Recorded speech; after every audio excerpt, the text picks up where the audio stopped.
அஸ்ஸலாமு அலைக்கும் வரஹ்மத்துல்லாஹி வபரகாத்துஹு. தினமும் ஒரு ஹதீஸ்.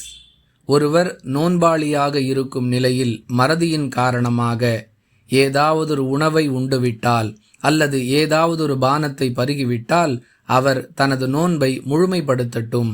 ஏனெனில் அல்லாஹுவே அவரை உண்ணச் செய்தான், பருகச் செய்தான் என்று ரசூலுல்லாஹி ஸல்லல்லாஹு அலைஹி வஸல்லம் அவர்கள் கூறினார்கள். அறிவிப்பவர் அபூ ஹுரைரா ரதியல்லாஹு அன்ஹு. நூல் புகாரி, ஹதீஸ் எண் 1933. அன்பிற்குரிய அல்லாஹுவின் நல்லடியார்களே, மறதியின் காரணமாக ஒருவர் ஏதாவது ஒரு உணவையோ பானத்தையோ எடுத்துக்கொண்டால் அதன் காரணமாக அவர் நோன்பை முறித்துவிடத் தேவையில்லை. மறதி என்பது நம்முடைய கட்டுப்பாட்டில் இல்லாத ஒரு அம்சம். எனவே நம்மை படைத்த இறைவனாகிய அல்லாஹ் நம்மை பற்றி நன்கு அறிந்தவன்.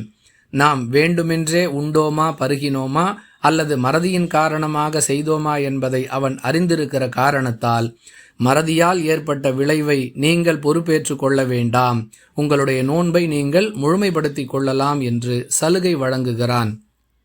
அன்பானவர்களே, அல்லாஹு வழங்கிய சலுகைகளை பயன்படுத்தி கொண்ட பிறகும் ஒருவர் அல்லாஹுடைய கட்டளைகளை சரியாக நிறைவேற்றவில்லை, வணக்க வழிபாடுகளில் ஈடுபடவில்லை என்றால் அவரை விட நட்டவாளி வேறு யாராக இருக்க முடியும்? வாஹிரு தஅவானா அனில் ஹம்துலில்லாஹி ரப்பில் ஆலமீன். அஸ்ஸலாமு அலைக்கும் வரஹ்மத்துல்லாஹி வபரகாத்துஹு.